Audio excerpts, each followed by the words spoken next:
बिस्मिल्लाहिर्रहमानिर्रहीम। अस्सलाम वालेकुम। मैं हूं आपका होस्ट डॉक्टर जाज़ी खान, आज एक नए ब्लॉग के साथ। कलम किताब सिलसिले में हम अपनी किताब the way of the knife को डिस्कस कर रहे हैं। इसकी गुज़श्ता 2-3 अक़सात में कुछ अहम वाक़यात आपके सामने गोशगुजार किए। आज का जो चूँकि इस किताब के अब हम इख्तिताम की जानिब बढ़ रहे हैं और ये किताब शाया हुई 2013 तक, और 2013 तक ही जो अहम वाक़यात पाकिस्तान की सियासत में और उसके जो उसमें सीआईए और सीआईए से मुल्हिका जितने भी अहम उसकी एजेंसीज थी, उनके जो वाक़यात वहाँ पर बीतते रहे पाकिस्तान में, खुफिया कार्रवाइयाँ जो होती रहीं और जो फिर इस किस्म के अहम उनके एजेंटों के वाक़यात हुए, जिसमें फिर अलकायदा के सरबराह जो उसामा बिन लादेन हैं, उनकी जो वहाँ पर उन पर हमला जो किया गया, उनकी जान ली गई एबटाबाद में। तो ये तमाम वाक़यात जो हैं वो इस किताब का हिस्सा हैं।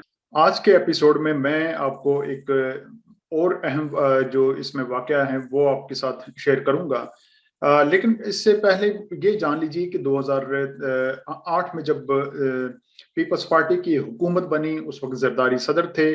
तो उस वक़्त तक अगरचे सीआईए के जो एजेंट्स थे वो जो पाकिस्तानी एम्बेसी थी यूएस में, वाशिंगटन में, उसके ज़रिए आ रहे थे, लेकिन उनकी तादाद कम थी। जब तक सदर मुशर्रफ की हुकूमत थी तो मामलात कुछ ऐसे चल रहे थे कि जिसमें इसमें खासी देखभाल करके और उनकी छानबीन करके सीआईए के जो एजेंट्स थे, जो मुख्तलिफ ज़राए से आ रहे थे, उन्हें आने दिया जाता था। लेकिन आपको याद होगा कि 2005 में एक क़यामत ख़ेज़ ज़लज़ला पाकिस्तान में आया और फिर उसकी आड़ में बहुत सारी एनजीओज़ जो हैं वो पाकिस्तान में आई, अमेरिकन एनजीओज़ या यूरोपियन एनजीओज़। तो अमेरिकन जो सीआईए है वो फिर उसने अपने जो एजेंट्स थे, जो पाकिस्तानी जो हुकूमत थी, एस्टेब्लिशमेंट थी, वो अमेरिकन सीआईए को और इनके एजेंट्स को खासी देखभाल से वीज़े जारी करते थे। लेकिन उस बड़ी आफत के पर्दे में और आड़ में फिर सीआईए ने अपने एजेंटों को इन मुख्तलिफ एनजीओज़ के रूप में भेजना शुरू कर दिया। और इस किताब, न सिर्फ इस किताब में बल्कि दीगर कई कुतब में भी इस बात का की जानिब वाज़ेह तौर पर लिखा गया है कि सीआईए ने जो बड़ी ऑर्गेनाइजेशंस हैं, चाहे वो फ्लाई उसमें तंजीमें हों, रिफाई हों, वो उनके रूप में उन्होंने अपने एजेंट्स भेजे। और फिर वो एजेंट जो है पाकिस्तान के मुख्तलिफ इलाकों में वो स्लिप होते गए, फैलते चले गए। वहाँ पर उन्होंने जाकर जो तालिबान क़यादत या अलकायदा की जो क़यादत है उनके मुतालिक मालूमात इकट्ठी करना शुरू की, और ये उनके लिए आसान बनता गया। उसी आड़ में फिर सीआईए ने जो सेव द चिल्ड्रन के जरिए एजेंट्स भेजे, उन्होंने फिर जाकर डॉक्टर जो अफरीदी था उसे ट्रैप किया और उसके जरिए फिर उसामा बिन लादेन तक पहुंचे।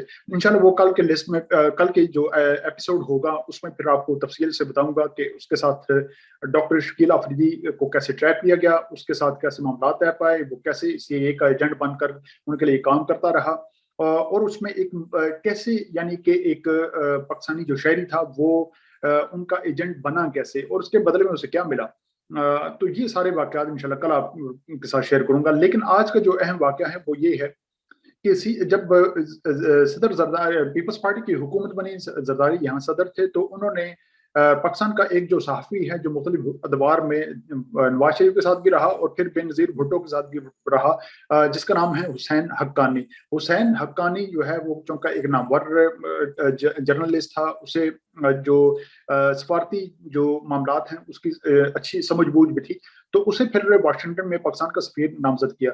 वो एक प्रो अमेरिकन शख्स था, है, और शायद अपनी जो बाकी मानदा उसकी ज़िंदगी है उसमें भी वो रहेगा। वहाँ पर वो जब उस वाशिंगटन में उसकी तैनाती हुई तो वहाँ पर उसने फिर बहुत सारे जो सीआईए के एजेंट्स थे उन्हें वीज़ाज़ इश्यू किए। अब इसमें ये भी सवाल उठता है कि पाकिस्तान की जो एस्टेब्लिशमेंट थी, क्या उनकी निगरानी क्या कड़ी नहीं थी? वो क्या इस बात को देख नहीं रही थी कि किस किस्म के एजेंट्स और कितनी तादाद में वो रवाना किए जा रहे हैं? लेकिन इसमें ये बात तो तय है कि पीपल्स पार्टी की हुकूमत और हुसैन हक्कानी का जो रोल था वो उसमें अहम रहा। और ये सिर्फ इस किताब में नहीं बल्कि जिस किताब का मैंने गुज़श्ता किस्त में ज़िक्र किया आपसे, डायरेक्टरेट एस, उस किताब में तो बहुत सारे सबूत भी फराहम किए गए हैं कि हुसैन हक्कानी किस हद तक प्रो अमेरिकन या अमेरिका का हमायत याफ्ता, या ये यूँ समझिए कि वो अमेरिका का ही एक शख्स था जो पाकिस्तान की जानिब से वाशिंगटन में नामज़द किया गया था। स्टीव कोल की जो किताब डायरेक्टरेट एस है, अब उसमें उस मुसन्निफ का कहना है कि एक दिन जब वो इंटरव्यू करने गया, हुसैन हक्कानी का मौक़िफ़ जानने गया वाशिंगटन पाकिस्तानी एम्बेसी में, तो हुसैन हक्कानी ने वहीं पर एम्बेसी में बैठे हुए उसे ऊपर छत की जानिब इशारा किया कि यहाँ पर एजेंसीज की जो डिवाइसेस हैं वो नस्ब हैं, तो मैं अपने मौक़िफ़ का बरमला यहाँ पर इज़हार नहीं कर सकता। यानी वो कुछ कहना चाहता था पाकिस्तानी एस्टेब्लिशमेंट के बारे में, पाकिस्तानी रियासत के बारे में, उसके दिल में होगा कोई ख़ुब्स बातन या कुछ ऐसे ख़्यालात जिनका वो इज़हार एम्बेसी में बैठकर कम से कम खुले तो आम तौर पर वो नहीं कर सकता था। तो वो उसकी जो असलियत थी वो उस वक़्त से सभी जानते थे, जब पाकिस्तानी जो एस्टेब्लिशमेंट थी या अमेरिकन जो एस्टेब्लिशमेंट थी वो समझते थे हुसैन हक्कानी जो है वो अमेरिका की हमायत में है और पाकिस्तानी जो आर्मी की जो सोच है, बयानियाँ हैं, वो उससे मुख्तलिफ वो एक ना सिर्फ नज़रियात उसके मुख्तलिफ हैं, बल्कि वो उनकी मुखालफत भी करता है और जहाँ कहीं वो मौका मिले, वो उसका प्रचार और उसका प्रोपेगेंडा भी करता था। अब आइए एक जिस किताब का ज़िक्र मैंने किया, डायरेक्टरेट एस। डायरेक्टरेट एस दरअसल एक डिपार्टमेंट है आईएसआई में, जो तालिबान के मामलात, तालिबान के जो वहाँ पर जो हुकूमत है, वो कंप्लीटली उसके साथ वो डील करता है। उसमें एक और भी डायरेक्टरेट है, वो है सी, जो टेररिज्म और दहशतगर्दी इस किस्म के मामलात को डील करता है। तो डायरेक्टरेट एस जो है वो किताब अहम है, वो अगर इंशाल्लाह मौका मिला तो आने वाले दिनों में वो आपके साथ ज़रूर उसमें शेयर करूँगा, क्योंकि उसमें जो वाक़यात बयान किए गए हैं, वो खासे चौंका देने वाले हैं। अब आइए इस जानिब के पाकिस्तान में जब तालिबान की क़यादत आई, उन्होंने पनाह ली और पाकिस्तानी एस्टेब्लिशमेंट में ये मुबैना तौर पर ये कहा जाता है कि मुल्ला उमर को और उनकी जो टॉप क़यादत थी, उन्हें यहाँ पर पनाहगाहों में रखा या उनके साथ राब्ते में रहे। तो उनमें एक जो मुल्ला उमर जो मरहूम उनके दस्ते राज थे, वो थे मुल्ला अब्दुल गनी बरादर।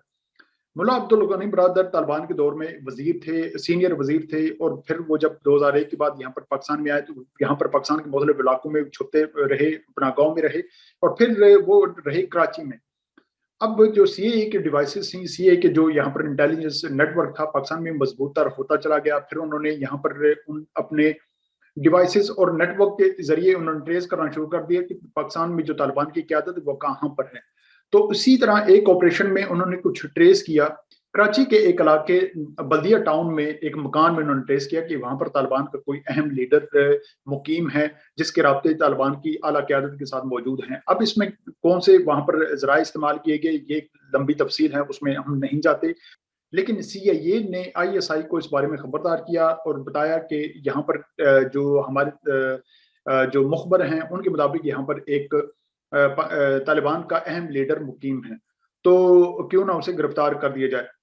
अब ये याद रखिए कि पाकिस्तान में जितने भी ऑपरेशंस हो रहे थे, अगरचे उसमें बहुत सारी जो इंटेलिजेंस की और लॉजिस्टिक की जो मावनत थी, वो थी सीआईए की, लेकिन लीडिंग जो रोल था, वो था आईएसआई का। तो आईएसआई ने क्या किया कि वो बल्दिया टाउन में वो जो मकान था, वहाँ पर पुलिस भेजी, साथ उसके आईएसआई के अफराद भी गए। उन्होंने मुल्ला अब्दुल गनी बरादर को गिरफ्तार किया। सीआईए समझती थी कि मुल्ला अब्दुल गनी बरादर वो उनके हवाले करेंगे, लेकिन आईएसआई ने बजाय उन्हें देने के सीआईए को बताया कि वो इन्फॉर्म कर लें, वो इस बात का ऐलान कर दें कि मुल्ला अब्दुल गनी गिरफ्तार हो चुके हैं, लेकिन वो आईएसआई की तहवील में रहेंगे और आईएसआई उन्हें लेकर अपने एक महफूज ठिकाने पर ले गई। अब उसकी वजह क्या बनी? सीआईए चूंकि इसमें तफसीलात कुछ यूं है कि 2006 और 5 और 6 में जब अमेरिका ने ये महसूस कर लिया कि वो अफगानिस्तान में तालिबान को शिकस्त नहीं दे सकते, लेकिन वो ये कर सकते हैं कि तालिबान को राजी करें कि वो जो अलकायदा की आदत है वो उनके हवाले करें या उनका खात्मा करें और उसके बाद वो अमेरिका के मफादात के लिए खतरा ना बने, तो अमेरिका तालिबान की क्यादत उनकी जो हुकूमत है या उनकी जो तंजीम है या उनके जो अफराद हैं उन पर पाबंदी भी खत्म कर देगा। उनकी हुकूमत तो शायद बहाल ना करे, लेकिन उन्हें बतौर जो दहशतगर्द तंजीम करार दिया गया है उनकी क्यादत को, वो ये पाबंदी हटा देंगे। तो अमेरिका के तालिबान के साथ, अफगान तालिबान के साथ मामला तय होना शुरू हो गए थे 2005 और 6 में। फिर उसी दौरान ये पेशरफ्त भी बढ़ती चली गई कि कतर में उनका दफ्तर कायम किया जाए, कतर में उनके जो एक तंजीम साजी की जाए या उन्हें बुनियादी तौर पर एक दफ्तर मुहैया किया जाए। अमेरिका ये काम कर रहा था, दूसरी जानिब उसकी कोशिश ये थी कि इस तमाम जो उसके मंसूबे हैं, इसकी भनक जो है वो आईएसआई पर ना पड़े और आईएसआई इस मामले से बेखबर रहे। लेकिन वो ये बात भूल गया कि तालिबान की जितनी क़यादत थी वो थी ज़्यादातर उसमें थी पाकिस्तान में और उनके राब्ते थे आईएसआई के साथ और आईएसआई इस तमाम मामले में बाखबर थी। तो ISI ये नहीं चाहती थी कि अफगानिस्तान में कुछ भी मामलात हो, CIA करे या कोई भी और मुल्क करे और वो पाकिस्तान की एजेंसी को लाइम रख कर करे, उसकी अदम रजामंदी से करे और फिर उसके नतीजे में पाकिस्तान के हाथ कुछ भी ना है। तो ये पाकिस्तान नहीं चाहता था। तो पाकिस्तान ने फिर ISI ने यूँ किया कि ISI ने फिर मुल्ला अब्दुल गनी ब्रदर उस तमाम मामले में एक अहम कड़ी था। उससे मुल्ला अब्दुल गनी को ये सारे मामले का इल्म था कि अमेरिका अपनी CIA एजेंसीज के जरिए तालिबान के साथ जो गुफ्तगू शनीद कर रहा है, मामलात आगे बढ़ाने की कोशिश कर रहा है। तो पाकिस्तान ने मुल्ला अब्दुल गनी को अपनी तहवील में लेकर ISI ने पैगाम दिया CIA को कि कोई भी ऐसा मंसूबा जो उसकी रजामंदी के बगैर होगा या उसे ऑन बोर्ड लिए बगैर होगा, वो उसे काबिल कबूल नहीं होगा। CIA इस बात पर बड़ी तिलमिलाई और फिर अमेरिकन जो हुकूमत थी, रियासत थी, उसके फौज के जो सरबराहान थे या जो अमेरिकन जो स्टेट के जो ऑफिशियल थे, उन्होंने खासी नाराजगी का इजहार भी किया कि मुल्ला अब्दुल गनी ब्रदर को CIA की खबर पर उन्हें गिरफ्तार किया गया, तो फिर CIA के हवाले क्यों नहीं किया गया। लेकिन ISI ने इस बात पर स्टांस लिया कि कोई भी ऐसा जो मामला होगा जिसमें पाकिस्तानी रियासत की रजामंदी शामिल नहीं होगी और रियासत को बेखबर रखा जाएगा, तो वो ISI को और पाकिस्तान को ये नाकाबिल कबूल होगा। तो इस पूरे मामले में अगर देखा जाए तो वो ISI ने जब तक 2001 के बाद CIA के साथ जितने ऑपरेशन किए, अमेरिकन रियासत के साथ जिस कदर ताउन किया, उसमें पाकिस्तानी जो रियासत और मिलिट्री स्टैब्लिशमेंट इस बात को यकीनी बनाया कि उसमें जो पाकिस्तान के मफादात हैं उनका तहफ़्फ़ुज़ किया जाए और सिर्फ वही अफराद को पकड़ा और हवाले किया जाए कि जिससे पाकिस्तान के जो बराह रास्त मफादात हैं वो वाबस्ता ना हों। लेकिन जब तालिबान की जो क़यादत है, तालिबान के जो अहम कारकुनान हैं, उनको उन्हें महफूज रखना, उनके साथ मामलात आगे बढ़ाना, पाकिस्तान ने ये हमेशा ये कोशिश की कि मुकम्मल तौर पर जो पत्ते हैं वो ना खिले और वो अपने पत्ते ना शोकरे, बल्कि उसी सिमत मामलात लेकर चलती जाए कि जिसमें उसे अपना मुस्तकबिल जो है पाकिस्तान का वो महफूज नजर आए। तो ये मुल्ला अब्दुल गनी ब्रदर का एक अहम वाक़या था। अब जो डॉक्टर शकील अफरीदी और फिर उसके जरिए फिर कैसे उसामा बिन लादेन तक वो पहुंचे, ये इंशाल्लाह कल आपके सामने शेयर करूंगा। बहुत शुक्रिया।